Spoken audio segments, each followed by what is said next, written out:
Welcome to CBC Windsor News at 6. I'm Meg Roberts. Thanks so much for spending part of your evening with us tonight. Ottawa is set to unveil its promised electric vehicle regulations. We have local reaction on that tonight. Plus, business advocates are weighing in on the future plans of the Paul Martin building. It's set to become a boutique hotel, and a longtime municipal leader has retired. We chat with the head of the Windsor Symphony Orchestra later in the show. The federal government is expected to announce new electric vehicle regulations tomorrow.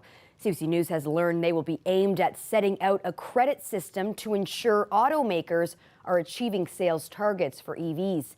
Dale Molnar has local reaction to the regulations. Sources tell CBC News the regulations will be called the Electric Vehicle Availability Standard. They say it will help ensure automakers produce enough affordable zero-emissions vehicles to meet the demand. There's also concerns that other countries, mainly the U.S., will dominate the supply of EVs. Auto manufacturers will earn credits based on the number of low and no emissions vehicles they sell, and according to what CBC News has learned, the automakers can also earn credits if they help build out EV charging infrastructure. But last week, auto industry insiders came out against the regulations as too aggressive. Rather than micromanaging vehicle sales across Canada, mass adoption requires urgent efforts to address affordability and charging challenges that are facing Canadians.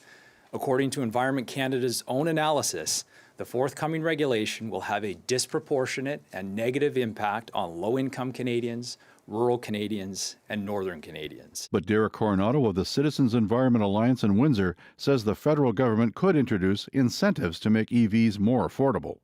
They've already have the incentive, the federal incentive programs. They can expand those, or they can be more targeted towards lower income and regional areas, for example, the far north. He also says the sales targets, 20% of vehicles sold in 2026 have to be zero-emission vehicles, are needed to improve air quality and fight climate change. If we look at total greenhouse gas emissions in Canada, transportation is the second largest sector. In Ontario, it's the largest sector.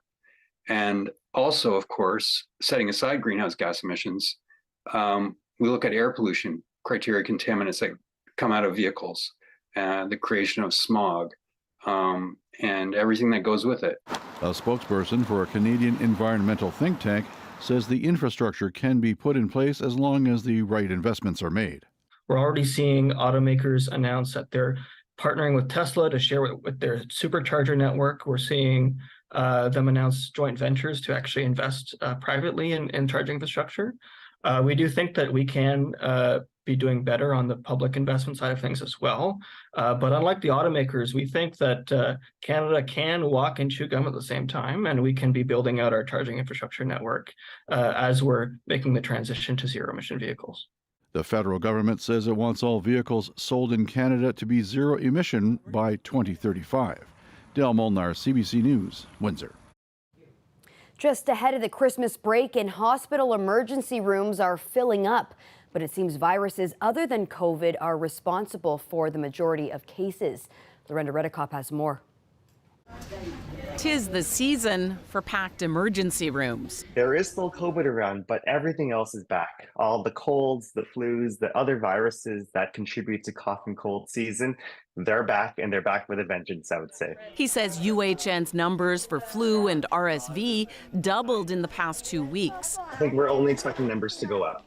The holiday season, again, appropriately is a time when people can get together, and when people mingle, viruses mingle as well. But not everyone needs to head to the hospital.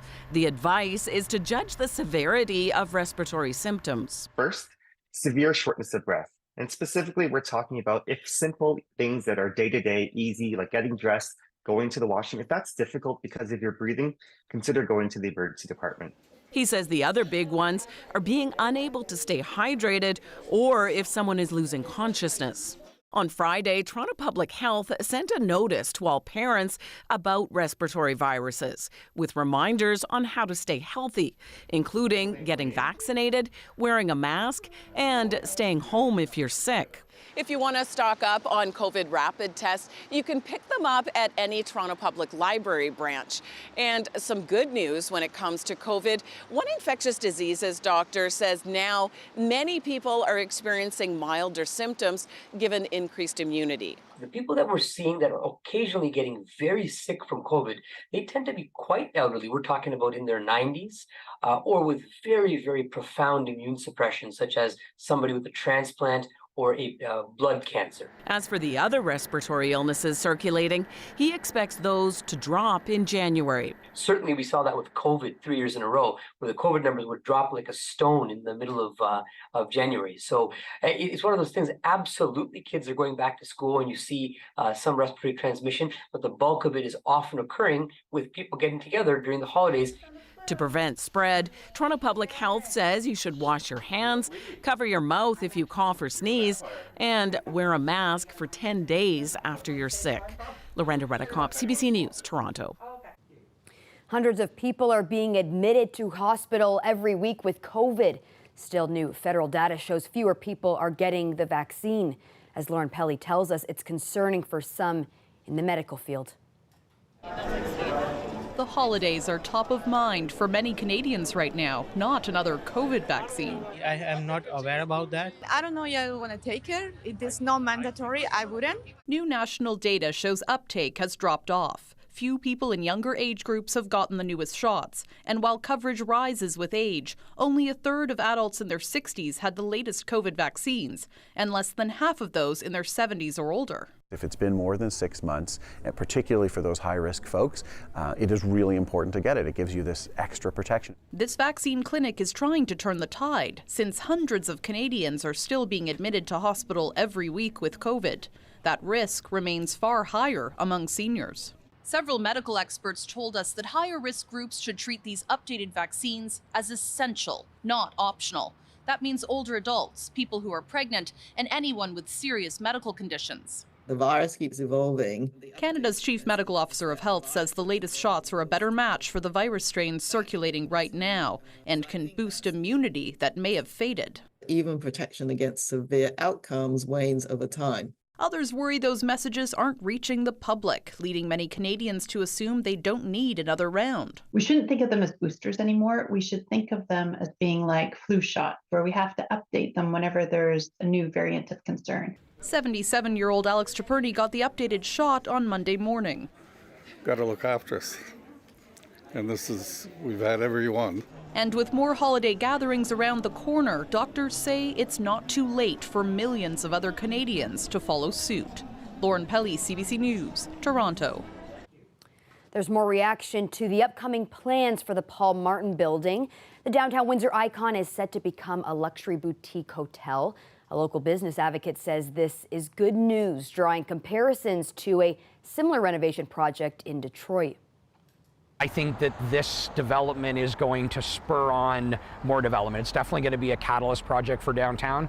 If you look at the property across the street from the book building, it had been vacant for decades and now full of new tenants, restaurants, and as soon as a vacancy opens up, it fills right back up. The city made the announcement last week with Mayor Drew Dilkens saying the developers will be investing more than $30 million in renovating the building. It's not the first luxury boutique hotel in the region. The owner of another in Kingsville says the development will help draw tourists to Windsor, Essex. I think that it's going to only help improve, creating Southwestern Ontario as a destination, giving people more reasons to come to our area. It's fabulous, but I still feel like our area in general is not doesn't have the recognition that some of the other communities that promote themselves either as tourism or wine country. We don't have that pull yet. So I think that this is only going to add to it, creating our area as a destination. And there's so many collaborative opportunities, especially them being in Windsor and us being in the county. There's a lot of opportunity perhaps where we could work, collectively and bring people for multiple nights. There's no reason that somebody couldn't stay in Windsor one night and come to Kingsville the next. So all in all, I think it's a fantastic opportunity and wonderful for all of us that are in the tourism and hospitality industry. After 10 years, Sheila Wisdom is retiring from the Windsor Symphony Orchestra. The former executive director officially retired last night, which was the orchestra's last performance of the holidays. Wisdom has spent decades of her career in public leadership jobs as the executive director of United Way, the YMCA, and she also sat on city council. Now she's looking forward to a break. It's a very special building. It is a very special building. I will continue to walk through it, but in a different way as a patron. When I walk through it, I actually think to the time when the doors were shuttered. There was water damage. There was a very ugly dropped ceiling in the foyer, but what you could do is look up and see through the hole in the dropped ceiling and see the angel underneath. My first involvement with the WSO was not when I came in 2012. It actually dated back to my time on council, and the symphony orchestra at that time was in trouble. The Windsor Symphony can play those money tunes, but it doesn't have any money to pay its bills. I came on the board. I certainly, if I wasn't already a supporter, I became a firm belief in the importance of a good, strong symphony orchestra in this community, and that financial stability was part of that. Well, the Windsor Symphony Orchestra is in good shape, and it's in good shape for a number of reasons. And one of those is the work that was done on the Capitol Theatre. When we moved into the Capitol Theatre, we took it over, it became our home. We also knew that it needed some technical upgrades. And so we put in technical upgrades that allowed us in March 2020, when the world shut down, to move from a live performance in less than 48 hours to live streaming. We had 500 new households sign on, not only in Canada, but in the United States. I wouldn't say it's just for this orchestra. Orchestras in general, there's always a concern, but if you look back, it's always, gosh, our orchestras, our symphony orchestras, still important. Do people still care? People do still care. We exist because people choose to buy tickets. We exist because people choose to make donations. We exist because organizations and individuals choose to provide sponsorship. Those are critical to the success of the organization because it allows us to hire musicians, pay bills, and put on performances. And every year that's a question mark. I think our community has, by its actions, have told us not only that this orchestra is special, but the Capitol Theatre is special. I think this is the time for me to pause and just listen to the quiet, not have an agenda every day that doesn't have any white space in it, pursue time with friends and family that has been truncated over the last number of years. Updated Street View images of Windsor can now be seen on Google. The Google car visited late last month, combing our neighborhoods. The visit of the Google car happened to coincide with the annual Goodfellows newspaper campaign, capturing some good deeds on camera. Our video producer Mike Evans caught up with the organization's incoming president earlier today to get his thoughts on the Goodfellows turned Google Fellows. It's pretty cool to be out on the Google Maps. One of our longtime volunteers actually came into the warehouse last week, and he was all excited because he found himself on Google, the street map thing. So he was pretty cool. He was pretty excited about it. It's crazy that it happened on the same weekend that we were doing our paper drive. So it was able to capture a lot of the different volunteers out on the street corners, which is really cool. I don't know that you can top it. We've had a fantastic year. Our volunteers feel really good about it too, about themselves and that. So we're very, very fortunate to be in the city that we are, that our citizens are so generous. I mean, we couldn't do it without the generosity of the people from the city of Windsor. It's been a fantastic year for us. We exceeded our goal. We had a goal of $375,000. We exceeded that goal. We hit $403,000, which is phenomenal because we're in desperate need this year, as all food banks are. Well, we started this week off with a little bit of snow to add a more festive feel to the week before Christmas. We have your weather forecast coming up after the break.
People, it's time to take a look at our weather forecast, and I'm joined this week by a special guest, our very own Josiah Sinanen.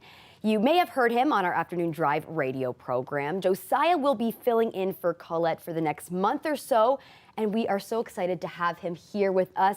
Josiah, wasn't that snow we had this morning so beautiful? It was so nice, Meg. And you know, it kind of caught me a little bit off guard because we were so lucky to have a beautiful weekend. I mean, I've been sleeping with my window open, which has been amazing. But let's take a look at what's coming up for the week ahead and see if we can keep that up. Taking a look at our 5-day forecast, Meg. What we're looking at this week is periods of snow continuing tonight with a low of -4. That caps it off for our precipitation into the rest of the work week. Tuesday and Wednesday, mix of sun and cloud with highs between 1 and 2 degrees. And that Tuesday night, tomorrow night, will be our coldest on the chart this week, reaching lows of -5. As we approach Thursday and Friday, we're back in the positives, highs of 4 degrees on both days, but we are expecting that cloud cover to last throughout the day and into the evening, a little more typical of this time of year. So I don't know, I might get away with some more open window sleeps, and of course I'll have more on that for you tomorrow, Meg. Well, this is very good news for me because I live in a condo. It's very warm. I sleep with my windows open almost all year round. So perfect. I hope so, yes. Yeah. You're also our Windsor correspondent on Afternoon Drive, as I'd mentioned. And I know every day you're looking for interesting things to cover. And since you're here, I was wondering, what kind of things did you work on today? Yeah, great question, Meg. Well, a bit of a sad story to start things off, but stick with me and there is some good news coming to you. So I lined up a chat with the executive director of the Windsor Essex Humane Society. They're hoping for animal adoptions leading up to the holidays and into the new year, but there's perhaps a bit more of an incentive right now after an unexpected rescue that happened on Friday. Okay, so why is that? You're already kind of tempting me to adopt something. Yeah, so Meg, 36 cats were sent to the Humane Society on Friday, all from one apartment unit. It was a case of animal hoarding. And according to Melanie Coulter, the director at the society, that's not something they would deal with that often. Okay, why not? So typically what happens is the province will take reins and take over if there's a case of hoarding, but here the police discovered the cats while the owner was moving out, and the owner agreed to willingly surrender them to the Humane Society. And so in this case, they were able to help out, and they're in the process of rehabilitating those cats right now. Okay, so this is not exactly the happiest of news, kind of a sad story. Hit me with some better news. So Meg, the good news about this story is that all the cats are in great health, and actually there's not too much that has to be done to get them ready for adoption. The Humane Society says that their behavior has been really positive and they're socialized, which is great news for those cats. So definitely worth checking out. They have a promotion going on right now, Windsor Humane Society. Well, thank you so much for being here. We really appreciate it, and we're looking forward to seeing you more this week. Yeah, can't wait, Meg. Thanks so much. Coming up, we have a Christmas tree display that is certain to put a smile on your face. Stay tuned.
U.S. Secretary of Defense visited Israel today and reaffirmed American support for the country.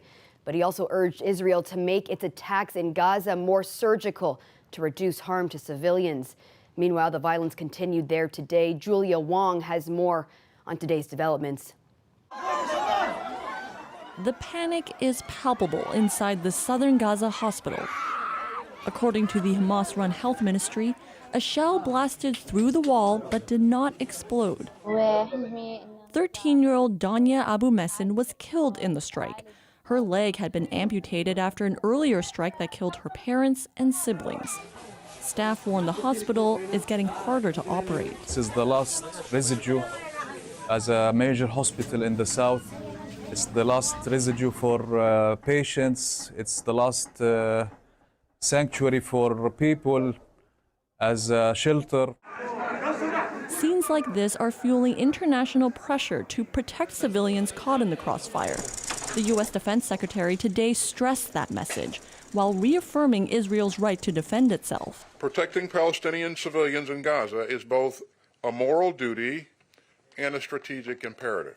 And we will also continue to urge the protection of civilians during conflict and to increase the flow of humanitarian aid into Gaza. The IDF is operating to minimize the harm to civilian population. UK Prime Minister Rishi Sunak today added his voice to the growing calls for a sustainable ceasefire. Whereby hostages are released, rockets stop being fired into Israel by Hamas, and we continue to get more aid in. But fighting is not letting up, more than 2 months after Hamas killed about 1,200 people in a surprise attack. This video, released Monday by the Israeli army, reportedly shows troops firing weapons, flying drones, and striking what it says is Hamas infrastructure. Meanwhile, anger is boiling over for this father in a Bedouin community. Hamas fighters took his son hostage more than 2 months ago. Friday, Israeli troops accidentally killed him and 2 other hostages. I say to the Israeli government, enough. My son was murdered, he says. Return those who are alive so they won't return back in bags like my son did. In a war with no end in sight. Julia Wong, CBC News, London. Some Muslims in Canada have been unable to invest their money because of religious beliefs. That's starting to change as markets become more halal friendly. Senior business reporter Anis Hadari explains. Investing is as easy as heading to a bank for many Canadians, but not everyone. I think a lot of Muslim community is shy of investing, period. If they're practicing, they're like, hey, we're not going to invest at all to begin with. And that is holding them back. Many Muslims face restrictions on investing because the religion can ban profits from some industries. Investing in alcohol can be a problem, or in companies that charge interest on debt. Because they didn't have any halal options available, I kept it all checking. So basically, I was losing money over inflation because it was not invested for many years. It's something Muslim financial advisors are trying to change. It's tough for us to keep up because there's a huge demand for what we do and the services that we provide. Now some advisors are specializing in picking halal stocks, allowed for Muslims. To be brutally honest with you, a lot of Muslims do not have a handle on what they can and cannot do, right? Because that's not what they do for a living, right? So majority of the Muslims do walk into an average bank, they put their money into investments only to find out they're completely 100% not allowed or not halal. Take Loblaw stock. The store might sell halal meat, but the company is not a halal investment. PC Financial makes money from interest. But Visa and MasterCard, they are allowed. They just process payments. Those companies don't charge interest. Energy or gold companies are often okay too. Experts say making halal portfolios accessible helps newcomers as well. As we create these vehicles for Muslims, it not only helps Muslims integrate into the broader society, benefit financially, but it also opens those facilities for new arrivals in these communities that are so very important as gateways into broader Canadian society. Nearly 5% of Canada's population identifies as Muslim, around 1.8 million people who may have new options to invest these days. Anis Hadari, CBC News, Calgary. It started as the childhood dream of someone who grew up without a Christmas tree at home. His dream turned into a theme park in central Croatia. The owner began decorating his garden with 70,000 lights in 2001. It has since grown to cover his vast family estate. 5 million lights now sparkle on trees, bushes, cottages, and bridges. Szilárd, as it's called, attracts about 100,000 visitors every year, and the profits from ticket sales go back into making his dream even bigger. That's it for CBC Windsor News. Don't forget, for news anytime, you can go to our website at cbc.ca/Windsor. You can also download the CBC News app for stories that matter most to you. And don't forget to watch The National tonight at 9 on CBC News Network, 10 p.m. on the CBC News app, CBC TV, and streaming. Thanks so much for tuning in. Looking forward to seeing you back here tomorrow night.